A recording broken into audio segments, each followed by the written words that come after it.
नमस्कार दोस्तों, आप सभी का स्वागत है स्टडी विथ एनम में इस हफ्ते के करंट अफेयर्स के साथ। तो आइए शुरू करते हैं बिना किसी विलंब के इस हफ्ते के current affairs. Biotech startup expo 2022 का उद्घाटन प्रधानमंत्री नरेंद्र मोदी के द्वारा नई दिल्ली में किया गया। इस एक्सपो का आयोजन 9 तथा 10 जून के बीच हुआ। इस एक्सपो का आयोजन जैव प्रौद्योगिकी उद्योग अनुसंधान सहायता परिषद के द्वारा किया गया है। प्रधानमंत्री के द्वारा 6 जून को 1, 5, 10 तथा 20 रुपए के विशेष सिक्के जारी किए गए। जारी किए गए सिक्कों पर आज़ादी के अमृत महोत्सव का लोगो होगा। इन सिक्कों की विशेषता यह है कि इन्हें दृष्टिबाधित लोग भी पहचान सकेंगे। मंगोलिया के राष्ट्रपति उखानागिन खुरेलसुख के द्वारा एक्स कॉन्क्वेस्ट 2022 का उद्घाटन किया गया। इसमें 16 देशों की सैन्य टुकड़ियों ने भाग लिया। यह एक शांति वाहिनी युद्ध अभ्यास है जिसमें भारतीय सेना ने भी अपनी भागीदारी सुनिश्चित की।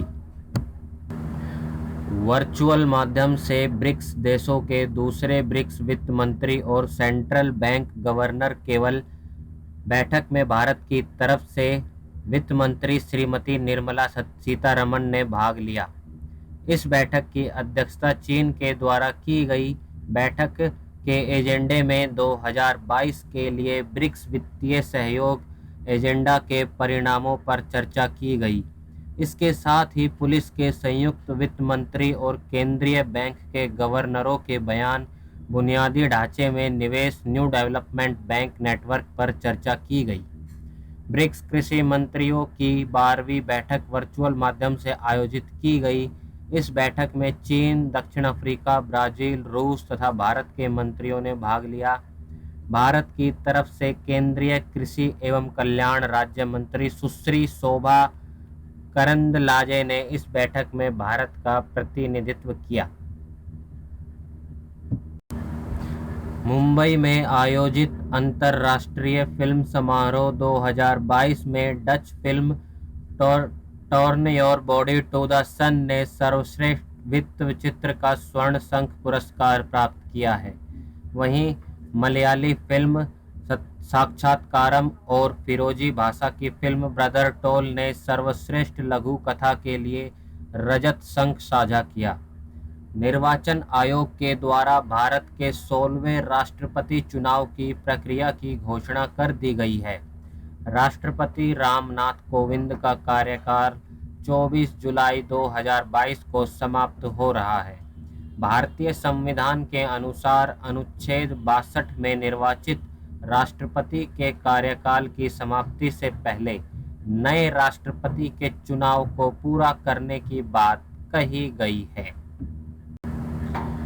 गोवा के पणजी में राष्ट्रीय सीमा शुल्क और जीएसटी संग्रहालय का उद्घाटन केंद्रीय वित्त मंत्री निर्मला सीतारमण के द्वारा किया जाएगा। यह राष्ट्रीय संग्रहालय का नाम धरोहर रखा गया है। यह जीएसटी गैलरी के रूप में जो वस्तु एवं सेवा कर बनाने की यात्रा को प्रदर्शित करेगा। इसके उद्घाटन के साथ ही वित्त मंत्रालय का आज़ादी का अमृत महोत्सव प्रतिष्ठित सप्ताह समारोह समाप्त हो जाएगा। व्यापार और विकास पर संयुक्त राष्ट्र सम्मेलन अंकटाड के द्वारा वर्ल्ड इन्वेस्टमेंट रिपोर्ट 2022 जारी की गई।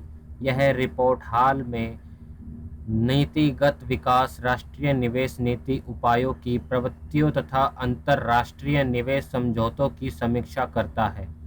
इसके साथ ही कोविड-19 के प्रभाव पर भी प्रकाश डालता है। 2021 में भारत के द्वारा 45 अरब डॉलर एफडीआई प्राप्त किया गया है। अंकटाड की स्थापना 1964 में संयुक्त राष्ट्र महासभा के द्वारा की गई थी। यह संयुक्त राष्ट्र का व्यापार और विकास से संबंधित अग्रणी संस्था है। अंतर्राष्ट्रीय श्रम सम्मेलन का आयोजन स्विट्जरलैंड के जिनेवा में किया जा रहा है। इस वार्षिक सम्मेलन का आयोजन प्रत्येक वर्ष जून माह में जिनेवा में ही किया जाता है। वर्तमान आयोजन अंतर्राष्ट्रीय श्रम संगठन का 110वां सत्र है। साइंटिफिक जर्नल नेचर में प्रकाशित एक रिपोर्ट के अनुसार वैज्ञानिकों को आकाशगंगा से एक नया रेडियो सिग्नल प्राप्त हुआ है।